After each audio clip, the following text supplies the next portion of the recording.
उच्च श्रेणी के ग्रहों पर प्रकृति स्वयं शिष्य के अंदर प्रवेश कर जाती है और जब तक आप छठे, सातवें, आठवें और 9वीं श्रेणी के ग्रह पर पहुंचते हैं तब केवल आपका सूक्ष्म शरीर ही अति उन्नत नहीं होता बल्कि आपकी भौतिक देह भी उस विकास से लाभान्वित होती है। हम जानते हैं कि जो कुछ आपने हमारे ग्रह पर देखा है उससे आप अत्यंत प्रभावित हुए हैं। आप जितना अधिक देखेंगे आपको लगेगा कि यह वही है जिसे आप पृथ्वी पर स्वर्ग कहते हैं। और फिर भी यदि सच्चे आनंद से तुलना करें जो आपको शुद्ध आत्म रूप में मिलता है तो यह कुछ भी नहीं है। मुझे ध्यान है कि यह वार्तालाप अधिक लंबा नहीं होना चाहिए क्योंकि आपको इसके एक एक शब्द को ऐसे ही लिखना है उस किताब में जो आपको लिखनी है बिना किसी फेर बदल के। यह परम आवश्यक है कि आप उसमें व्यक्तिगत राय और हस्तक्षेप न होने दें।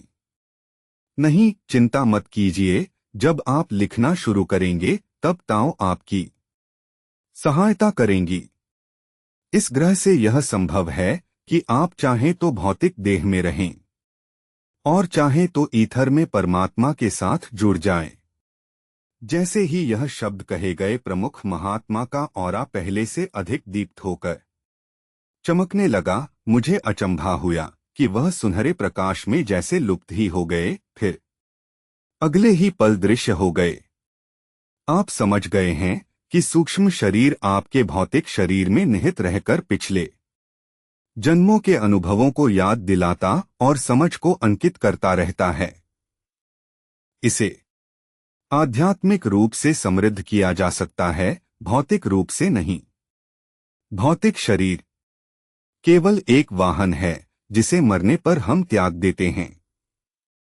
मैं विस्तार से समझाऊंगा क्योंकि मैं देख रहा हूं कि अधिकतर मामले आपको भ्रमित कर रहे हैं। मेरा अभिप्राय है कि हम में से कुछ लोग, जिनमें हमारे ग्रह के सभी लोग शामिल हैं, अपनी इच्छा शक्ति से अपने शरीर की कोशिकाओं को पुनर्जीवित कर सकते हैं। आप पहले ही देख चुके हैं कि हम सभी लोग लगभग एक ही आयु के दिखते हैं। हम लोग इस गैलेक्सी के 3 सबसे अधिक विकसित ग्रहों में से एक हैं।